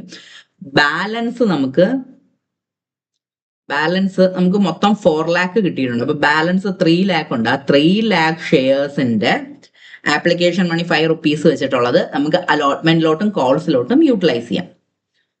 അപ്പൊ അത് ജേർണൽ എൻട്രി നോക്കി പറയുമ്പോൾ കുറച്ചുകൂടെ ക്ലിയർ ആവും. എത്രയാണ് നമുക്ക് ഇവിടെ അലോട്ട്മെന്റ് മണി വേണ്ടി വരുന്നത്? 7.50. ഓക്കെ, ശരി. അപ്പൊ ഇതില് സെക്കൻഡ് കേസ് വന്നപ്പോ നമുക്ക് ഫുൾ എമൗണ്ട് കളക്ട് ചെയ്തേക്കുന്നത് 4 lakh into 5 rupees. 4 lakh shares into 5 rupees എന്ന് പറയുന്നത് 20 lakhs ആപ്ലിക്കേഷൻ മണി ആയിട്ട് കളക്ട് ചെയ്തു. ഇനി അപ്പൊ ആപ്ലിക്കേഷൻ മണിയുടെ സെഗ്രിഗേഷൻ കാണിച്ചോ, ഇനി നമുക്ക് എഴുതാം. into 4 lakh into 5 മൊത്തം 20 lakhs ഉണ്ട്. അതിൽ ഇക്വിറ്റി ഷെയർ ക്യാപിറ്റലിലോട്ട് പോകുന്നത് 1 lakh ഷെയർസിന്റെ മാത്രമേ ഉള്ളൂ. അതാണ് നമ്മൾ പബ്ലിക്കിന് ഇഷ്യൂ ചെയ്തത്. അത് മാത്രമേ ഷെയർ ക്യാപിറ്റലിലോട്ട് പോവുള്ളൂ. 1 lakh into 5 lakh. ഇനി ഇക്വിറ്റി ഷെയർ അലോട്ട്മെന്റിലോട്ട് എത്ര പോവും? ഇക്വിറ്റി ഷെയർ അലോട്ട്മെന്റിലോട്ട് പോകുന്നതെന്ന് വെച്ചാൽ നമുക്ക് എക്സസ് വന്നത് 3 lakh into 5. ഇത്രയുണ്ട്. പക്ഷെ ഇത് നമ്മൾ എഴുതുന്നതിന് മുമ്പ് നമുക്ക് എത്രയാണോ അലോട്ട്മെന്റ് മണി എന്നുള്ളതും കൂടി നോക്കണം. നമുക്ക് അലോട്ട്മെന്റ് മണി ആവശ്യമുള്ളത് ശരിക്കും പറഞ്ഞാൽ 1 lakh into 7.5. 7.5 rupees അല്ലേ? അപ്പൊ 7.50. അപ്പോൾ 7,50,000 ആണ് നമുക്ക് വേണ്ടി വരുന്നത്. 7,50,000. അപ്പൊ അത്രയും മതി. ഇവിടെ നോക്കിയേ, 3 lakh into 5 അപ്പത്തേക്കും 15 lakh, ഡബിൾ എമൗണ്ട് വരുന്നുണ്ട് അല്ലേ? അപ്പൊ അത്രയും നമുക്ക് വേണ്ട. നമുക്ക് 7,50,000 മാത്രം മതി. അപ്പൊ നമ്മൾ അങ്ങനെ നമ്മൾ അലോട്ട്മെന്റ് മണി എക്സീഡ് ചെയ്യുവാണെങ്കിൽ നമുക്ക് മാക്സിമം അലോട്ട്മെന്റിലേക്ക് ട്രാൻസ്ഫർ ചെയ്യാൻ പറ്റുന്നത് എത്രയാണോ അലോട്ട്മെന്റ് മണി റിക്വയർഡ് അത് മാത്രമാണ്. ഈ ഒരു കാര്യം മനസ്സിലായോ? ഇപ്പൊ റിക്വയർഡ് ആയിട്ടുള്ള allotment money 1 lakh shares into 5 rupees മാത്രം അലോട്ട്മെന്റിലോട്ട് ട്രാൻസ്ഫർ ചെയ്യാം. ബാലൻസ് ഒന്നുകിൽ റീഫണ്ട് ചെയ്യാം അല്ലെങ്കിൽ കോൾസിലോട്ട് യൂസ് ചെയ്യാം. അത് നമുക്ക് രണ്ട് ഓൾട്ടർനേറ്റീവ്സ് അവൈലബിൾ. അപ്പൊ ആദ്യം നമ്മൾ ക്വസ്റ്റ്യനിൽ എന്തെങ്കിലും ഇൻഫർമേഷൻ അതിനെപ്പറ്റി ഉണ്ടോ എന്നുള്ളത് നോക്കണം. ക്വസ്റ്റ്യനിൽ വേറെ എന്തെങ്കിലും പറയുന്നുണ്ടോ? To apply the balance application money towards amount due on allotment and to refund the amount remaining thereafter. അപ്പൊ ക്വസ്റ്റ്യനിൽ തന്നെ നമ്മളോട് പറഞ്ഞിരിക്കുകയാണ്, അലോട്ട്മെന്റിൽ യൂട്ടിലൈസ് ചെയ്തിട്ട് ഇനി എമൗണ്ട് എക്സസ് ഉണ്ടെങ്കിൽ നിങ്ങൾ റീഫണ്ട് ചെയ്യുകയാണ് ചെയ്യേണ്ടത്. അപ്പോൾ റീഫണ്ട് ചെയ്യാൻ ക്വസ്റ്റ്യൻ പറഞ്ഞില്ലായിരുന്നെങ്കിൽ നമുക്കിത് കോൾസിലോട്ട് യൂട്ടിലൈസ് ചെയ്യായിരുന്നു. ബട്ട് ഇവിടെ നമ്മളോട് സ്പെസിഫിക്കലി അവർ പറഞ്ഞിരിക്കുവാണ് റീഫണ്ട് ചെയ്യണം. അതുകൊണ്ടാണ് നമ്മൾ റീഫണ്ട് ചെയ്യുന്നത് കേട്ടോ. അപ്പൊ ക്വസ്റ്റ്യൻ പറഞ്ഞിരിക്കുന്നതുകൊണ്ട് മാത്രം നമ്മളത് റീഫണ്ട് ചെയ്യുക. ബാലൻസ് വന്നത് എക്സസ് ആയിട്ട് വന്നത്. അപ്പൊ എക്സസ് 7,50,000 ഉണ്ട്. കാരണം മൊത്തം 15 lakh നമുക്ക് ആകെപ്പാടെ 7,50,000 മതി. ബാലൻസ് 7,50,000 നമ്മൾ റീഫണ്ട് ചെയ്യുകയാണ്. എന്നിട്ട് ആ നറേഷനിൽ അത് എക്സ്പ്ലെയിൻ ചെയ്ത് എഴുതണം കേട്ടോ. ഇനി പിന്നെ വരുന്നതെന്ന് വെച്ചാൽ അലോട്ട്മെന്റ് ഡ്യൂ എൻട്രി എഴുതുമ്പോൾ ഫുൾ എമൗണ്ട് തന്നെ എഴുതാം. 1 lakh into 7.50 കളക്ട് ചെയ്യാനുണ്ട് എന്നുള്ള രീതിയിൽ തന്നെ എഴുതാം. പിന്നെ ഡേറ്റ് തെറ്റിക്കരുത്. ഡേറ്റ് അവർ ക്വസ്റ്റ്യൻ തന്നിട്ടുണ്ട്. ഡേറ്റ് നമ്മൾ നോക്കി തന്നെ ചെയ്യണം. അപ്പൊ ഇത് ഫെബ്രുവരിയിലാണ് അലോട്ട്മെന്റ് നടന്നേക്കുന്നത്. കളക്ട് ചെയ്യുന്നത് ഫെബ്രുവരി തന്നെ ആയിരിക്കും. അപ്പൊ കളക്ട് ചെയ്യുമ്പോൾ എത്രയാണ് നമ്മൾ ഓൾറെഡി കളക്ട് ചെയ്ത ബാലൻസ് കളക്ട് ചെയ്താൽ മതിയാവും. ഇത് അവർ തേർഡ് ഓൾട്ടർനേറ്റീവിന്റെ എഴുതിയിരിക്കുക. ബാലൻസ് കളക്ട് ചെയ്താൽ മതി. ആ ജേർണൽ എൻട്രി ഞാൻ എഴുതി കാണിച്ചു തരാം കേട്ടോ. അതെന്താന്ന് വെച്ചാൽ ഇനി നമ്മൾ കളക്ട് ചെയ്യുമ്പോൾ ബാങ്ക് അക്കൗണ്ട് ഡെബിറ്റ്, ഇതിനകത്ത് ഇവിടെ ഒന്നും കളക്ട് ചെയ്യാനില്ല കണ്ടോ. ബാങ്ക് അക്കൗണ്ട് ഡെബിറ്റിൽ ഇവിടെ 0 ആണ്. ടു ഷെയർ അലോട്ട്മെന്റ്, കാരണം ഇനി ഒന്നും ട്രാൻസ്ഫർ ചെയ്യാൻ പാടില്ല. അതുകൊണ്ട് ആ ജേർണൽ എൻട്രി അവിടെ വരാത്തത്. അതാണ് അവര് നമുക്ക് ആ ജേർണൽ എൻട്രി എഴുതി കാണിക്കാത്തത്. മനസ്സിലായോ? അപ്പൊ അലോട്ട്മെന്റിൽ നമുക്ക് ഒന്നും തന്നെ കളക്ട് ചെയ്യില്ല. അപ്പൊ അവിടെ കളക്ഷനേ നടക്കുന്നില്ല, 0 ആണ്. ഇനി നമുക്ക് ഓക്കെ അടുത്ത ഓൾട്ടർനേറ്റീവ് നോക്കാം. Third alternative the directors totally reject application for 2 lakh shares and accept fully applications for 80,000 shares. 2 lakh ഷെയർസിന്റെ ആപ്ലിക്കേഷൻ അവർ ഫുൾ ആയിട്ട് റിജക്ട് ചെയ്യുക. അപ്പൊ നമുക്ക് മൊത്തം 1 lakh നമ്മൾ ഇഷ്യൂ ചെയ്തതിനകത്ത് 4 lakhs ആപ്ലിക്കേഷൻസ് വന്നു. അതിൽ 2 lakh റിജക്ട് ചെയ്തു. 2 lakh റിജക്ട് ചെയ്തപ്പോൾ ബാക്കി നമുക്ക് ഇനി ഒരു 2 lakhs കൂടെ കിടപ്പുണ്ട്. അതായത് 1 lakh നമ്മുടെ കയ്യിൽ അവൈലബിളും ബാക്കി 1 lakh പ്രോറേറ്റ് അലോട്ട്മെന്റ് ചെയ്യേണ്ടതായിട്ടും വരും. അപ്പൊ ആ ഒരു രീതിയിൽ എക്സസ് നമ്മളായി 2 lakhs ഇരിപ്പുണ്ട്. ഇതിൽ accept full application for 80,000 shares. അപ്പൊ നമ്മളിവിടെ എന്താ ചെയ്യാൻ പോകുന്നത് വെച്ചാൽ 4 lakh 2 lakh മാറ്റി. 4 lakh ഷെയർസിന്റെ ആപ്ലിക്കേഷൻ വന്നു, അതിൽ നിന്ന് 2 lakhs ഫുള്ളി തിരിച്ചു കൊടുത്തു. ബാക്കി 2 lakhsന്റെ ഇരിപ്പുണ്ട്, 2 lakhs ഉണ്ട്. അപ്പൊ അതിനെ നമ്മൾ എങ്ങനെ ട്രീറ്റ് ചെയ്യാൻ പോകുന്നതെന്നുള്ളതാണ്. ആദ്യം നമ്മൾ ചെയ്യാൻ പോകുന്നതെന്ന് വെച്ചാൽ 80,000 ഷെയർസ് നമ്മൾ പ്രോറേറ്റ് അലോട്ട്മെന്റ് ചെയ്യുവാണ്. 80,000 ഷെയർസിന് പ്രോറേറ്റ് allotment of 20,000 shares to remaining applicants, prorate allotment of the 20,000 shares to remaining applicants